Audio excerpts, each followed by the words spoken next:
So I think Lisa, it's so nice to follow her, but she's a tough act to follow.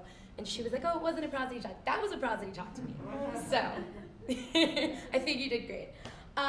Okay, so I'm going to talk to you a little bit about the sort of intersection of all of my favorite linguistic things at once. And this is work with Jason Bishop and Grace Kuo. And you've actually seen, if you were here yesterday, you've seen this data. But I'm taking sort of a different kind of sociolinguistic perspective. So I hope that you enjoy it. So I am going to claim to be a pioneer of Obama linguistics. This is a new subfield that I am developing. There's actually a number of studies about Barack Obama. So he's a really interesting sociolinguistic subject because of his position, his unique sociolinguistic background. So you might remember, right, he sort of grew up internationally and not around African Americans, but somehow is still sounding identifiably African American. And then also the way that people react to him, right? So he's this like Rorschach test for how people feel about language and race in so many ways. So he's kind of the perfect person to study if you're interested in questions of language and racial identity like I am. The first work that was on him is by ALIM and SMITHERMAN. They have a book called Articulate While Black. And the finding from that book that was so interesting to me is that Obama uses interlocutor condition variation on different levels to kind of create this persona that appeals differentially to white and black audiences. So there's a really famous video where Obama is at Ben's Chili Bowl in Washington, D.C., and the cashier tries to give him change, and he says, "Now we straight." And this is the "now we straight" heard around the world, right? Because zero copula is very stigmatized, and the president of the United States, and he was a candidate at the time, did this thing, right? And so everybody's feelings about African American English were sort of triggered by that. Samuel L. Jackson said that it was an embarrassment, that, oh, how dare he talk like this, right, out in public. We've got to use our best voice. So that's just sort of one example of what happens. Obama says, "Now we straight," and then there's 12,000 think pieces about it, right? I have a brand new 2018 paper in American Speech comparing Barack and Michelle's rate of coronal stop deletion. And I've always suspected that he's a second dialect speaker of African American language. And what you find with him and his rate of coronal stop deletion is that it's actually the same as Michelle's. So higher than what you would expect for a white speaker. They're both close to about 30% overall as a baseline rate. But he does it in contexts that look like a white speaker, even though he's got the rate right. So he's doing this sort of second dialect African American language, which I think has interesting implications for his prosody as well.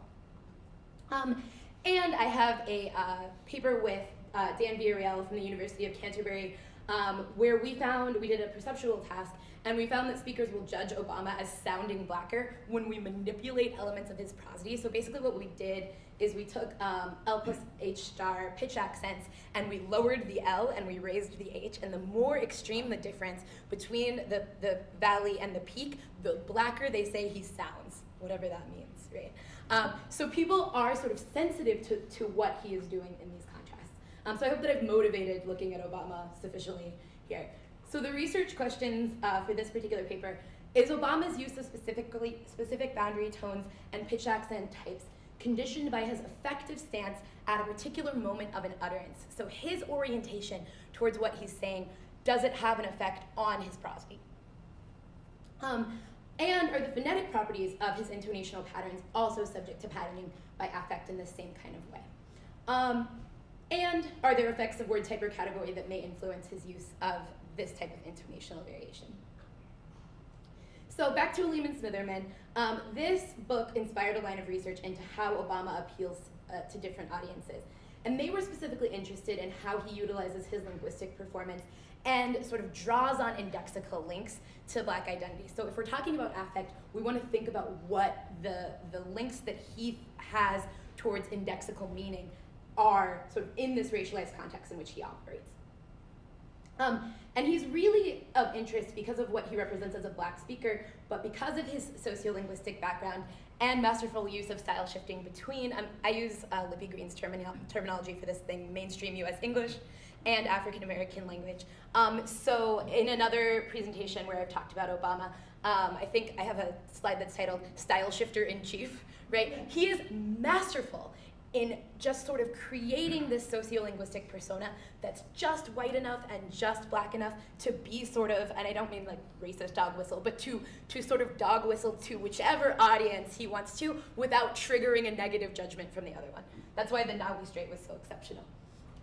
So this also sort of follows a line of work about language and political style, so I'm going to give credit where credit's due here. The famous Lauren Halou et al. Study with the Iraq vowels. So they found that vowel choice and quality in loanwords can be used to align oneself with a particular political party. So this study, if you're not familiar with it, basically they looked at Congress and whether people were saying Iraq or Iraq. And it's totally intuitive, right? The Democrats said Iraq, the Republicans said Iraq, and this is something that they're using to index their stance towards this particular place, right? So we know that this is a resource that people can and do draw on. In my earlier work with Zach Jaggers, now at Oregon, we found that listeners are adept at rating the ethnicity of politicians based on one-word samples, and there's some voice quality features that appear to influence these judgments. So really nicely, we found something that echoes the findings in Purnell and Sardi and Ba 1999, that people are sensitive to voice quality things such as harmonics to noise ratio and jitter, and this affects how they rate the ethnicity of politicians. So there's something going on there too.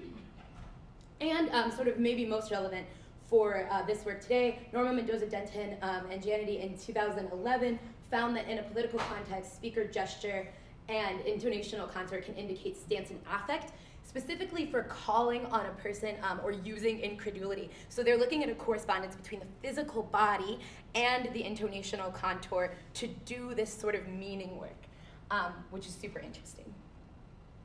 So a little bit more. There's Obama as a style shifter.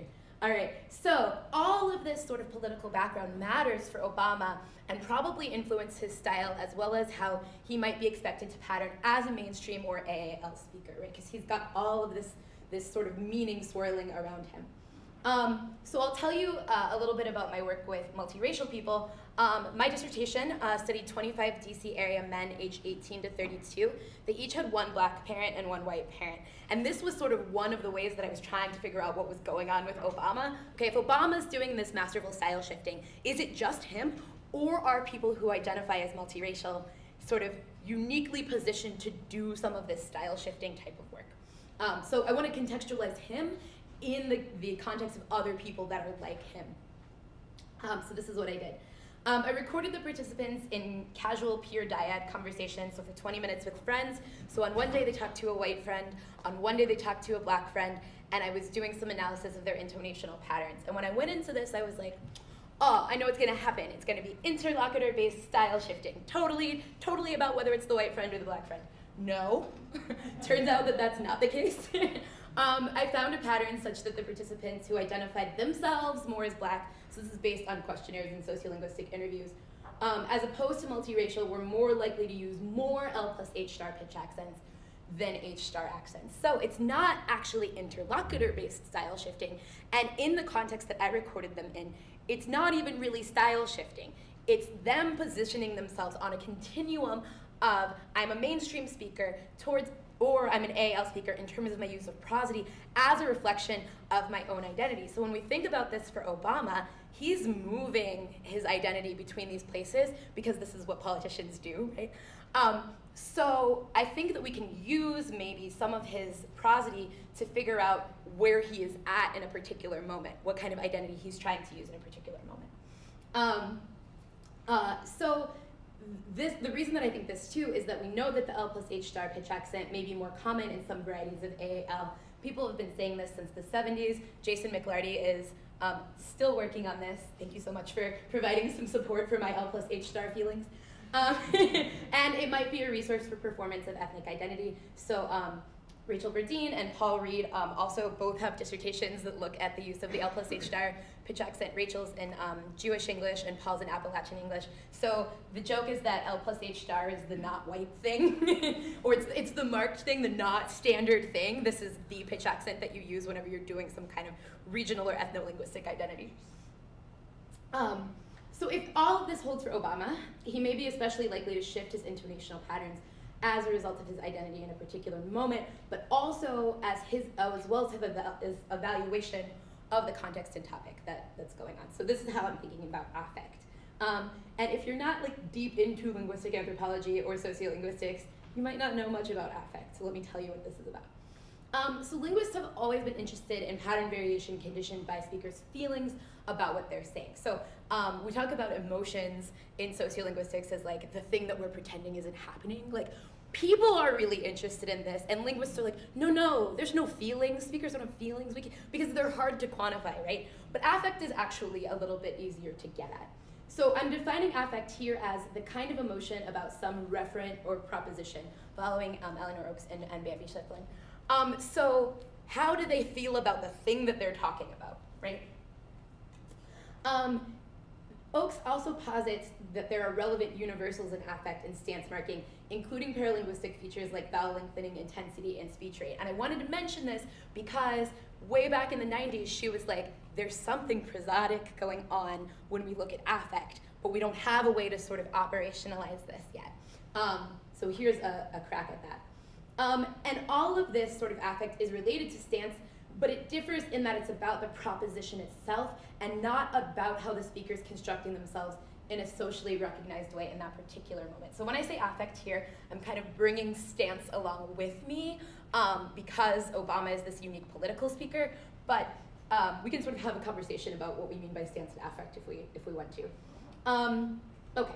And also, in terms of affect, in looking at phonetic and phonological variation, Penny Eckert's 2010 study found backed and raised O among adolescent girls as indicative specifically of negative affect. So you can actually look at something, phonetic variation, and see affective differences. So there's sort of a proof of concept here. So I want to give you a couple examples of what it is that we're talking about. This is pitch contour. Obama is the one here, has an initial H star, and then he sort of falls, right? This is going to be positive affect. So listen to what he says here. I agree with these business owners. I agree with these business owners. I agree with these business owners. Very clearly positive affect. He's telling you that he agrees, right? Yeah, see, affect is not so hard to get at. And then here's a contrastive example. Okay, so this time he's gonna say something else. We get an initial L plus H star, and you can see this movement of the contour here, and then it's gonna trail off. So this is him. But feel like they can't get ahead. But feel like they can't get ahead. But feel like they can't get ahead. All right, so we've got a negative initial, right? But, right, he's going to tell you something that is not a good thing, right? So the first part of that sentence is, so many Americans are working so hard, but feel like they can't get ahead, right? Negative affect. This is a bad thing. So those are sort of typical examples of what you get in this data set when you code for positive and negative affect. Okay, so I want to tell you a little bit about variation and intonation to sort of make sense of why I'm showing you these two things. So we know it's dramatically understudied, and surprisingly even more in American English, so this is the hill that I will die on. Please study variation in intonation in the United States. We can't just say American English does X. There are like 400 million people in this country, and they are not all the same, turns out. Berdine et al., so I'm in this et al. Here, recently found that it's not only the quantity of each contour type that we're looking at, but also the phonetic realization that seems to differentiate a number of varieties, including AL, Jewish English, and Appalachian English. So if we're using mainstream Toby conventions and we're not looking at phonetic variation, we're missing something. What happened was that Rachel Berdine, Paul Reed, and I were like, we're all looking at L plus H star, what's going on? It's not possible that the Jewish English speakers in Ohio, the Appalachian speakers in Tennessee, and the black speakers that I had in DC and New York are all using the same contour in exactly the same way and that it has the same meaning. Like, no way, right? So what we found was the realization of L plus H star actually makes the difference between these varieties. This is why we should study ethno-linguistic and regional varieties in comparison with each other and not just in comparison with the idealized mainstream that Lisa was talking about. But current popular methods may not be well suited for studying variation as they were designed for mainstream English. So in the AAE Prosody workshop on Wednesday, we had a lot of discussion about like, okay, well, but what is the inventory of pitch accents and boundaries in African American language? How do we even get to that, right? So I'm very skeptical of like, the usefulness or appropriateness of these tools in all situations, which is why I'm trying to sort of push on the boundaries of what we do in terms of coding intonation when we look at other varieties that these things were not designed for. Okay, so a little bit about AAL. It's underdescribed due to practical challenges as well as subdisciplinary boundaries. So good luck finding a place where you can learn to do variationist sociolinguistics and prosody at the same time, right? We don't have a lot of places like that. And this leads to a situation where, as Lisa was saying, it's dramatically understudied because nobody is trained to do both of these things at the same time. But scholars have observed a number of notable differences between AAL and Muse. So back to this sort of comparative thing. AAL may have a higher density of pitch accents in general. Jason's going to tell you about that. The L plus H star pitch accent may occur more frequently in AAL, so there's my earlier work and his work on that too. And there might be differences in boundary tone usage between AAL and mainstream. So back to Jun and Foreman, 1996, which Lisa mentioned, Jason's work, and my work on the corpus of regional African American language, just more variation in boundary tones and yes-no questions, actually. There's also possibly this different boundary inventory or allowance of different tonal patterns. Okay, so L plus H star is the thing here. I found in my earlier study that speakers who self-identify as more black have a greater use of L plus H star, independent of interlocutor. And Radine, Holliday, and Reed found that this is more likely in Jewish English and Appalachian English than in AAL, although other studies have found more in AAL than mainstream US English. So there's sort of some question about the rate of use and how that compares between varieties. And then, yeah, Jason found that AAL speakers use more L plus H star than comparable white speakers in North Carolina. So a little bit about indexical meaning here. In English, very little's been done in this in the AM framework, but it's crucial. And variation may underlie how people make judgments about a speaker's emotional state, so the paralinguistic meaning, but also how they interpret the linguistic meaning. So back to our problems with focus, new information, whether something's a question, declarative, etc. So we found that AL speakers use different boundaries than Muse speakers to sort of do indexical meaning. And these different meanings may signal something given that speakers have expectations about what the right tone is to do different types of discourse acts. And of course, the perception of meaning of a contour is related to its indexical field. So there's variation by listener. So let me tell you what we did for this study. We took 4 speeches, well this is Jason's stuff, right? From the other one, Jason Bishop, from Obama's Your Weekly Address in 2013 and 2014. Each speech is about 2.5 minutes long, so this is 10 minutes of data total. I did use the MAE Toby conventions in Pratt, we used that. And the inter-rater reliability was 92% on the presence of a pitch accent and 79% on pitch accent type. So there is just more variation in coders, less agreement in L plus H star pitch accents than H star, but this is very high rate of agreement actually. And the corpus was subsequently annotated by me for affect, here defined as the kind of emotion about some referent. And then the phrases were categorized as having positive, negative, or neutral affect with the goal of identifying the extent to which effective meaning is related to Obama's prosody, right? So I ran logistic and linear mixed effects regression models in R using the LME4 package, and there's models for pitch accent type by affect, slope for the L plus H star pitch accent by affect, so it doesn't make as much sense to do it for H star, so just for the L plus H star. Boundary type. Boundary type is actually not significant for affect when you look at Obama, so the final boundary doesn't really matter, or there's nothing significant in terms of affect here anyway. And the F0 peak in the pitch accent by affect, which is also not significant. So it's not that when Obama is saying something negative that he goes higher. That's not what's going on, right? Here's the results for boundary tones, and this is not significant, but just to show you how close they are, right? So he uses more LL boundaries sort of overall, but you see the pink is the negative affect and the blue is the positive affect. Not really much going on in terms of the boundary tones, which might be surprising, right? But here's what we get for pitch accents. So he uses more L plus H stars than you might expect compared to H stars and downstep H stars. And I'm just looking at these 3 because these were the 3 that came up most frequently in the data set. But where you see the biggest difference is for negative, the difference between negative and positive affect in the L plus H star pitch accent itself, right? So he has more negative affect L plus H stars than positive affect L plus H stars. And this result is actually supported by the phonetic measurements as well. So when we look at slope of those L plus H stars, so the change in F0 over time is what I'm looking at here. This is a density plot showing you the positive affects are more to the left, more concentrated to the left, and the negative affects are more concentrated to the right. So the more dramatic slope when he's saying something that he has a negative affect towards. So not only is he more likely to use L plus H star, he's also more likely to have a more dramatic realization of that pitch accent. So yeah, negative affect was found to be a predictor of Obama's use of the L plus H star pitch accent and its phonetic characteristics. And this differs from what was reported in previous studies of both black and white speakers in similarly formal contexts. So I actually would not necessarily anticipate this, right? This is Obama giving an address to the country. I don't expect more L plus H stars or more dramatic realization, because this is a sort of maximally formal context for him. So this is a little bit surprising. And there are implications here for our understanding of how variety-specific intonational features may be involved in the construction of a socio-political meaning. So he uses more L plus H stars, and may have a more dramatic slope. And this seems to indicate that the use of this particular pitch accent in this context may also carry negative indexical meaning that speakers may exploit for both political and ethno-linguistic purposes. So is he doing this because he's an AAL speaker? Is he doing this because this pitch accent does something affective for speakers more generally? That's sort of the question now. So what does it all mean?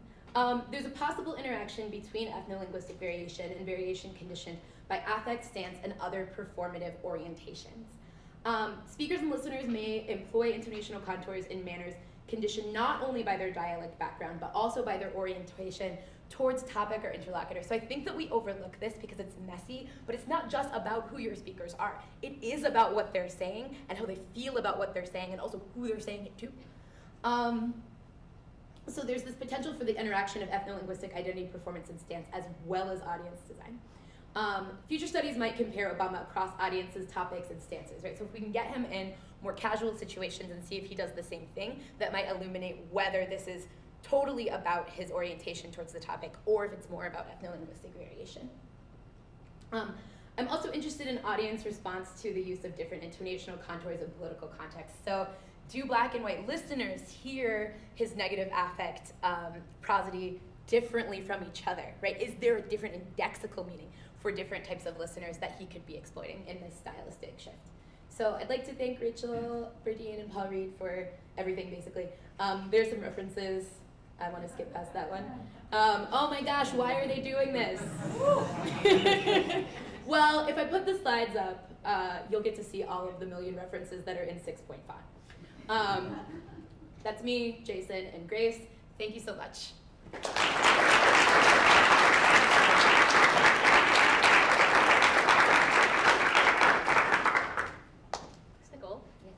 We have time for a few questions, and first from students. Thank you so much. This is really interesting. Oh, I'm Sona Jung. I have a question about the nature of the connection between affect or stance and prosody.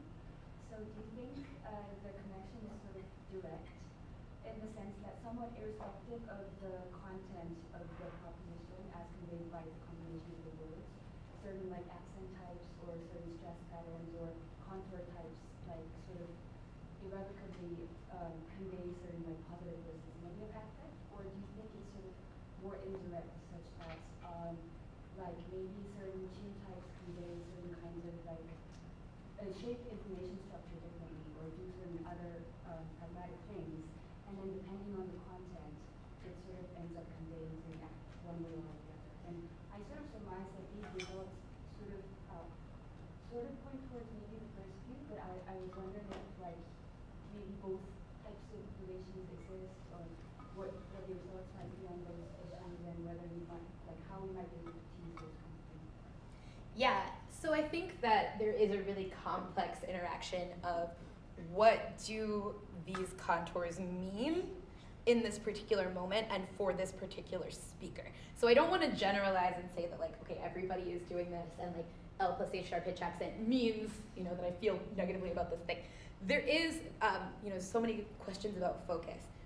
Because what L plus H star is sort of canonically thought of in mainstream is contrastive focus, I think that it's not unreasonable to think that maybe mainstream listeners hear that as particularly emphatic, and I have some sort of other research that I'm working on that indicates that that might be what's going on. So I think that you might get this sort of general reading of there's a stronger emotion attached to this, but whether it patterns negatively or positively might be dependent upon the listener and the community. My question is a bit similar. I'm wondering about disentangling the variables of AAL versus mainstream and then positive versus negative. I guess specifically my question is, do we know how mainstream speakers alter L plus H star in positive versus negative effectual context? Oh, and Heidi Hauser can do that. No. So this is part of the problem, right? I am so interested in doing variation and intonation, but it's always reinventing the wheel because people haven't really done this sort of sociolinguistic prosody interface stuff with white speakers even. So that's one way I'd like to go, compare him to like Mitt Romney or something, right? Mitt Romney is every time I need to compare Obama to a white person, I'm just like, Mitt Romney, that's the right one. He's a white dude, right? So there's that, but also just comparing Obama to himself, right? In situations where we know that he is kind of doing a different thing, might also sort of illuminate that question. Great. No. Oh, go ahead. Go ahead. Halo. Lawson and UC Santa Barbara. I love this talk. Thank you, Nicole. As you know, I'm a big proponent of looking at stance, and I think you've done a really great job of doing that. I was wondering, or kind of had a thought about the formality piece that you mentioned, where it's somewhat surprising that Obama might be doing this in a formal context. And I was thinking it might actually be that because it's a formal context, he's being less formal, so trying to make a connection with the audience, or even just get beyond this image of himself as, the college professor who's, embodies the politics of respectability and all of these things that might get in the way of making connections. I don't know if you have thoughts about that. Yes, I think that he does this sort of like faux casual thing in places too. You see the same thing with his coronal stop deletion, so that wouldn't be super surprising. But I also wonder if he's got some sort of buried awareness that L plus H star does occur more frequently in AAL, then maybe he's using it in these contexts of disapproval to be like, hey, black audience, I'm with you now. Don't we disapprove of the Republicans? He said the Republicans every single time, right? Always like that. Right. I think we need to wrap up the questions for right now because of our schedule, but we can ask more questions over the rest of the day. And Lala, you were on the board, right, of your name tags.